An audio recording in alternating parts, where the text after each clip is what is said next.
Salut à tous les amis, j'espère que vous allez bien. On se retrouve pour faire ce débrief des demi-finales de la Coupe d'Afrique des Nations 2025 et on tient désormais l'affiche pour la finale. Ce sera entre le Sénégal et le Maroc, les deux équipes qui étaient les grandes favorites sur le papier avant le début de la compétition vont se retrouver en finale pour savoir qui sera sacré champion d'Afrique pour la deuxième fois de son histoire parce que les deux sélections ont qu'une seule Coupe d'Afrique des Nations à leur palmarès et ce sera l'occasion pour l'une des deux de remporter sa deuxième Coupe d'Afrique. Mais avant la finale, on va revenir sur les deux demi-finales qu'il y a eu entre le Sénégal et l'Égypte et ensuite entre le Nigeria et le Maroc. On va commencer avec le Sénégal et l'Égypte où le Sénégal a battu l'Égypte 1-0. Les Sénégalais sont venus à bout des Égyptiens grâce à un but de Sadio Mané, l'inépuisable, l'infatigable Sadio Mané, l'inévitable Sadio Mané qui a offert ce ticket en finale au Sénégal. Beaucoup de Sénégalais attendaient de lui qu'il fasse une performance comme son match face au Burkina Faso. On se rappelle en demi-finale de la Coupe d'Afrique des Nations 2022 au Cameroun. Et ben, il les a pas déçus, il n'a pas déçu les supporters sénégalais. Il a été au rendez-vous aujourd'hui. Il lui a suffi que d'une seule frappe et ça a fait mouche, c'était au fond des filets. Mais au-delà de ça, le match, il était dans un sens unique, on va dire, parce que les Égyptiens ont fait que de défendre. Comme Emers Faé, le sélectionneur ivoirien, l'avait dit en conférence de presse, les Égyptiens, on les connaît, on connaît leur style de jeu. Beaucoup de gens appellent ça le haram ball parce qu'ils font que de défendre, ils font que de faire des fautes, ils font que de simuler, etc. Et ça n'a pas manqué dans cette demi-finale. C'était une demi-finale peu plaisante. Et c'est vraiment dommage parce que l'Égypte, bien du fait que en termes de qualité, leur effectif ne soit pas le meilleur, mais ils auraient pu proposer de belles choses, ils auraient pu proposer des choses intéressantes. Et on l'a vu lors des précédents matchs, par exemple lors des phases de poule ou en huitième de finale, par exemple. Donc c'est dommage pour l'Égypte de proposer ce football-là, surtout en demi-finale de la compétition. Et bizarrement, comme par hasard, dès qu'ils ont été menés 1-0, il restait très peu de temps, mais c'est là où ils ont commencé à chercher à faire du jeu. Et c'est dommage, et le football, ça ment pas. Tu vas pas te mettre à essayer de faire du jeu en 10 minutes et réussir à marquer derrière. Donc c'est une victoire totalement méritée pour le Sénégal. Et on va dire que c'est le football qui l'a gagné aujourd'hui dans cette rencontre entre l'Égypte et le Sénégal. Parce que les Sénégalais, eux, sont venus avec des intentions de jouer au football, ce qui n'était pas vraiment le cas de l'Égypte, où ils sont venus seulement pour défendre et espérer soit aller au tir au but et gagner, ou un miracle en cours de jeu avec un contre ou je ne sais quoi. Mais franchement, c'est vraiment dommage et assez décevant parce que l'Égypte peut proposer des choses bien plus intéressantes que ça. Et franchement, c'est vraiment dommage. Après, l'avantage, et en plus de ça, comme je viens de le dire, le football l'a remporté aujourd'hui dans cette rencontre, c'est que le but du Sénégal, ça vient avec de la baraka en fait. La frappe contrée qui revient pile sur la poitrine de Sadio Mané, qui se transforme en contrôle parfait et qu'il arrive à enchaîner avec une belle frappe, et bah, pour moi, c'est de la baraka. C'est de la baraka que les Sénégalais sont allés chercher tout au long du match parce qu'ils ont fait que d'attaquer, ils ont fait que d'essayer de jouer au football tout simplement. Et aujourd'hui, c'est tout ce qu'on demande. Et c'est pour ça que pas mal de gens se plaignent que cette CAN, bah, elle restera pas forcément gravée dans les mémoires parce qu'il n'y a pas d'affiche où tout le monde s'est dit, oh, quel match incroyable. Et c'est à cause de ça, parce qu'aujourd'hui, les gens, ils veulent du football, ils veulent voir des équipes qui osent, des équipes qui tentent. C'est pas comme si l'Égypte, c'était un petit pousset, c'est pas comme si l'Égypte, c'était une nation qui venait pour essayer de gratter le nul et passer meilleur troisième. On n'est plus en phase de poule, on est en phase d'élimination directe. Donc à partir de ce moment-là, c'est deux équipes qui se valent pleinement. On est en demi-finale de Coupe d'Afrique des Nations, c'est deux équipes qui se valent pleinement. Et il serait temps de jouer au football tout simplement. Et c'est vraiment dommage. C'est vraiment dommage parce que sur le match, il y a pas grand-chose à dire. Il n'y a pas grand-chose à dire parce que le Sénégal a fait que d'attaquer, le Sénégal a fait que d'avoir le ballon. Et c'est tout. C'était un attaque-défense, rien de plus. C'était limite une situation d'entraînement pour travailler soit l'aspect défensif avec les défenseurs, soit l'aspect offensif avec les attaquants. Mais sinon, il n'y a pas eu vraiment de bataille dans ce match. Il n'y a pas eu de rencontre à proprement parler où les deux équipes ont joué leur va-tout clairement. Et c'est ça qui est dommage. Après, l'Égypte, au début du match, a su avoir quelques petites situations, d'où le carton jaune de Kalidou Koulibaly. Mais enfin, c'était même pas forcément une situation, c'était une demi-situation où on a essayé d'envoyer Marmouche dans la profondeur. Mais sinon, c'est très peu de la part de l'Égypte. Et franchement, c'est vraiment dommage. C'est vraiment dommage bah, pour le football et pour le football africain. Parce que quand on arrive en demi-finale, on s'attend à de belles affiches. Et aujourd'hui, finalement, bon, on a eu deux affiches qui ont été un peu moroses, etc. Donc, c'est dommage. Et pour Mohamed Salah aussi, c'est vraiment dommage. Je ne sais pas si ça sera sa dernière CAN. Sadio Mané, lui, il l'a dit, ça sera sa dernière CAN. Je pense que c'est pour ça qu'il donne tout dans cette CAN. Il donne tout. Moi, je ne le voyais pas faire une aussi belle CAN, franchement. Et là, la CAN qu'il est en train de proposer, c'est à la limite si c'est le meilleur joueur de la compétition. Ça doit se battre avec Lookman ou Brahim Diaz, mais ça se tape à très peu de choses. Et franchement, Sadio Mané, chapeau l'ancien, parce que je l'ai beaucoup sous-estimé avant cette compétition. Et il m'a beaucoup, enfin, il me fait taire et il a dû faire taire pas mal d'autres personnes, franchement. Et, euh, et c'est à peu près tout. Et, enfin, c'est dommage pour Salah, parce que dans son duel avec Mané, bah, ça fait un troisième échec. La finale de la CAN en 2022, c'était une défaite au tir au but. Les qualifications de la Coupe du Monde, c'était une défaite au tir au but.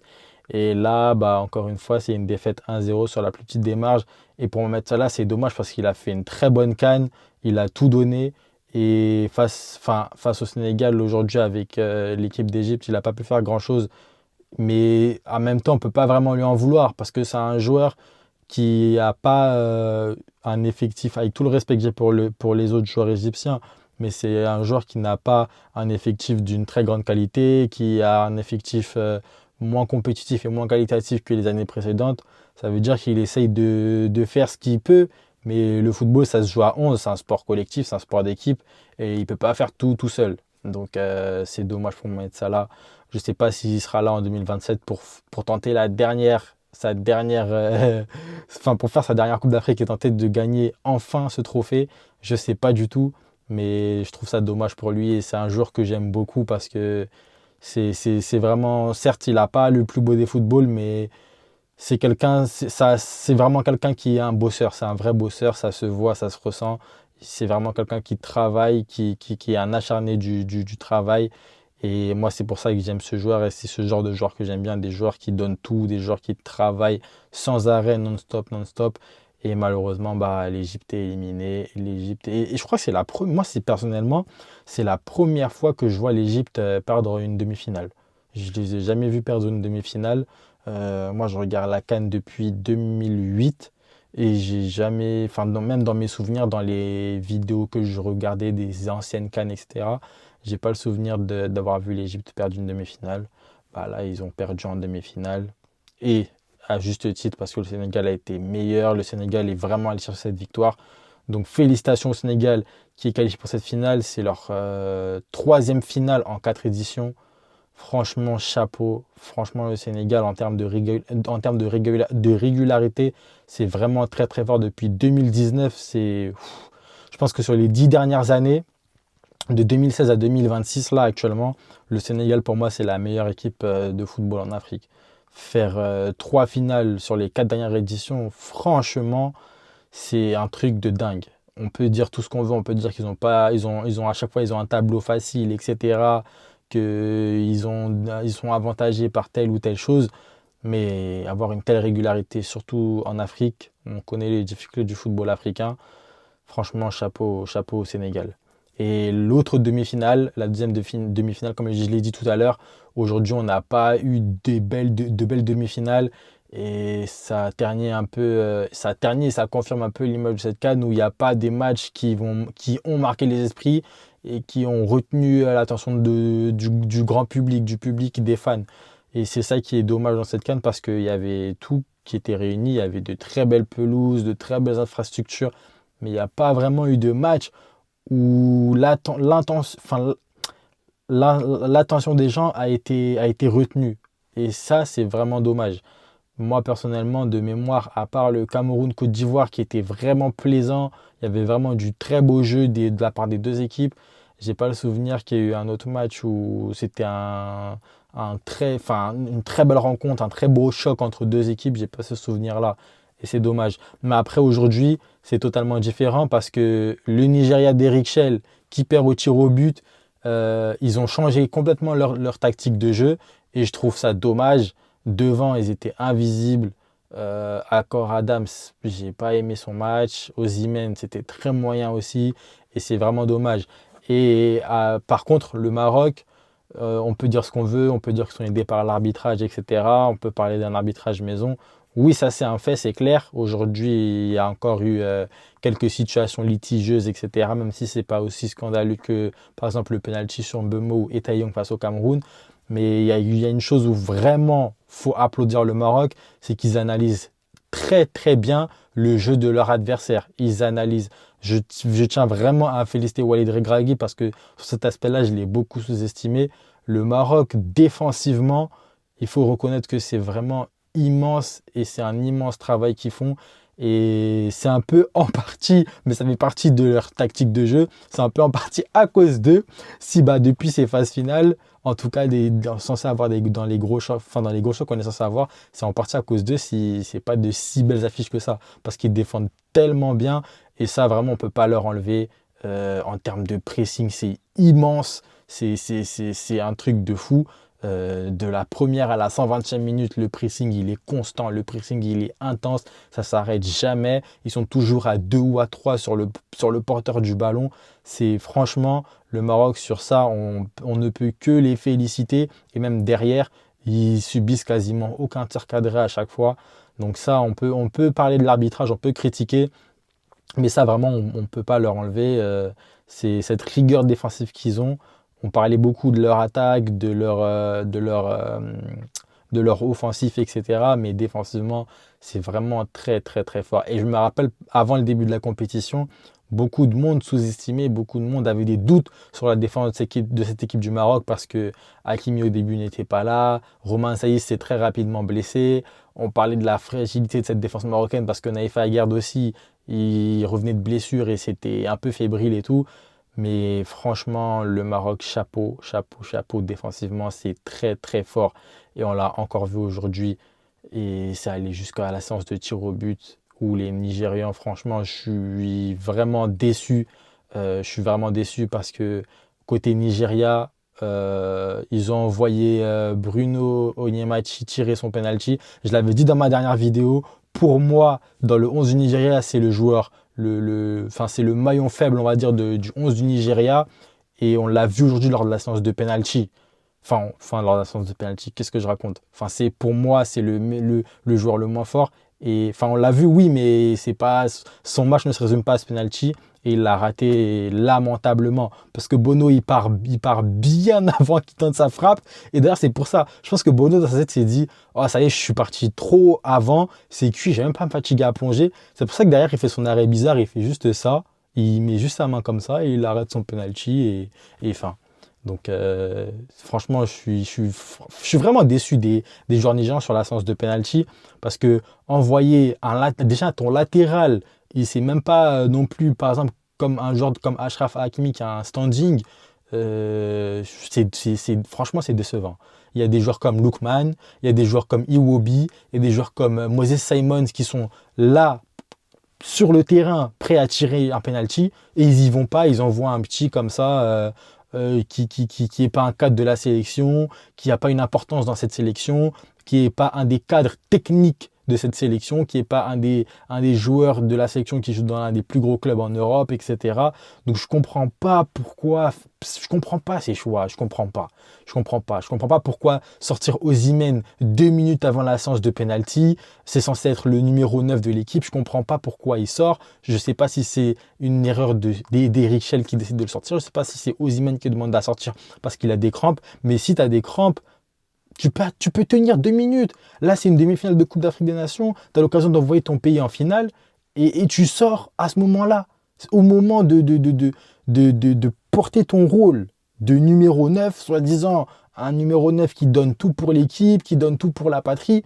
Et au moment où tout le monde a les yeux rivés sur la séance de penalty, on ne voit pas, tu n'es pas là parce que tu es sorti. Parce que tu es sorti. Et c'est pareil, les Iwobi, les Moses Simons, les Lookman, même si Lookman, en club, il y a eu cet épisode où on lui disait de ne pas tirer les penalties et que derrière il ratait, etc. Je sais pas quoi. Vous êtes des cadres de l'équipe, les gars. Vous ne pouvez pas envoyer des joueurs comme Bruno Onyemachi tirer un penalty en demi-finale de Coupe d'Afrique des Nations. Ça n'a aucun sens. Ça, en fait, pour moi, ce genre de choses, ça montre que il n'y a pas ce truc qui fait que vous voulez gagner la Coupe d'Afrique des Nations. Quand tu veux gagner un trophée, quand tu veux gagner une CAN, tu donnes tout et tu vas jusqu'au bout. Tu es censé être un cadre de l'équipe et t'envoies des joueurs, Chukwueze qui vient d'entrer en jeu, t'envoies des jeunes joueurs comme ça, qui n'ont pas eu forcément de gros impacts dans la compétition, tu les envoies au charbon comme ça, tu les envoies tirer le penalty et voilà. Vous êtes éliminé et vous pouvez vous en prendre qu'à vous-même parce que vous n'avez pas eu le courage d'être allé tirer un penalty. Des joueurs comme Iobi qui ont presque 100 sélections, je crois qu'il a 92 ou un truc comme ça, sélection, et il ne va pas tirer son penalty. Moses Simon, c'est pareil, il est dans la sélection depuis au moins 2000, je sais même plus, depuis 2015, 2017, un truc comme ça. Et il ne va pas tirer son penalty. Franchement, c'est décevant. Lookman qui est ballon d'or africain l'année dernière, qui survole sur cette CAN, c'est limite le meilleur de la compétition. Et il ne va pas tirer son penalty. Franchement, moi, je ne comprends pas et je suis très déçu du Nigeria dans cette séance de penalty parce que c'est pas possible. C'est pas possible de faire ça aujourd'hui. Les gars, faut assumer vos statuts de leader d'équipe. Faut assumer ces statuts-là. C'est inconcevable de ne pas faire ça. Franchement, c'est vraiment décevant. Mais mis à part ça, dans ce match, Bono, il a eu le trophée d'homme du match parce qu'il sort de penalty. Et c'est un spécialiste en la matière. Donc, félicitations à lui encore une fois. Il montre que c'est vraiment le spécialiste dans ce domaine-là. Mais moi, personnellement, j'aurais donné le trophée d'homme du match à Calvin Bassey. Il était incroyable. On le connaît très bien. On regarde très souvent la première ligue avec Fulham. On sait que c'est un défenseur puissant, que c'est difficile à passer, que c'est difficile à battre dans un duel. Mais là, ce soir, il était incroyable. Il a bouffé El Kabi. C'était hallucinant. En fait, il avait toujours du retard sur les actions, mais il arrivait quand même à battre El Kabi au duel. Et franchement, Calvin Bassey, ce match, chapeau, chapeau, chapeau. Parce que pour moi, aujourd'hui, il était exceptionnel. Sur ce match, il a validé, il a cimenté sa place dans l'équipe type du tournoi. Et c'est dommage pour lui parce qu'il a fait un énorme match. C'était le meilleur joueur sur la pelouse aujourd'hui. Mais mis à part ça, très déçu de la séance de tir au but du Nigeria et du match du Nigeria dans sa globalité qui n'a pas fait son jeu habituel. Donc, ce que Eric Schell avait dit en conférence de presse, tout le monde se disait, ah, c'est du bluff, il va jouer comme d'habitude. Finalement, eh ben, il a fait ce qu'il avait dit qu'il allait faire, mais c'est décevant de la part du Nigeria. Ils ont été méchants avec tout le monde sur la CAN. Toutes les équipes, ils les ont rendus fous offensivement. Ils les ont bastonnés, très clairement, bastonnés. Offensivement, c'était très méchant. Et au final, quand tout le monde a les yeux rivés sur eux lors du gros choc, bah, ils font pas ce qu'ils savent faire de mieux. C'est vraiment dommage. Et c'est tant mieux pour le Maroc qui, une fois de plus, Walid Regragui, félicitations parce qu'il a su analyser le jeu de l'adversaire, il a su maîtriser l'adversaire, il a su absorber l'adversaire. Et c'est ce qui fait qu'aujourd'hui, le Maroc se retrouve en finale de cette Coupe d'Afrique des Nations. Même si, encore une fois, on peut se permettre de parler de l'arbitrage parce que le Maroc a fait énormément de fautes aujourd'hui, aucun carton jaune reçu. On continue de se poser quelques questions, mais au-delà de ça, Walid Regragui, chapeau parce que la façon dont il arrive à maîtriser ses adversaires tactiquement, c'est vraiment très très fort. Donc félicitations à lui. Je ferai une vidéo spécialement pour la finale pour expliquer mon pronostic, qui va gagner, quel pourrait être le score, etc., etc. Je ferai une vidéo spécialement pour la finale, les gars. C'est la fin de cette vidéo sur les demi-finales. N'hésitez pas, comme d'habitude, à vous abonner, à liker, à partager, à me dire en commentaire ce que vous avez pensé des deux demi-finales. Si vous pensez que c'est la finale idéale pour cette Coupe d'Afrique des Nations 2025. Et sur ce, je vous dis bonne soirée à tous.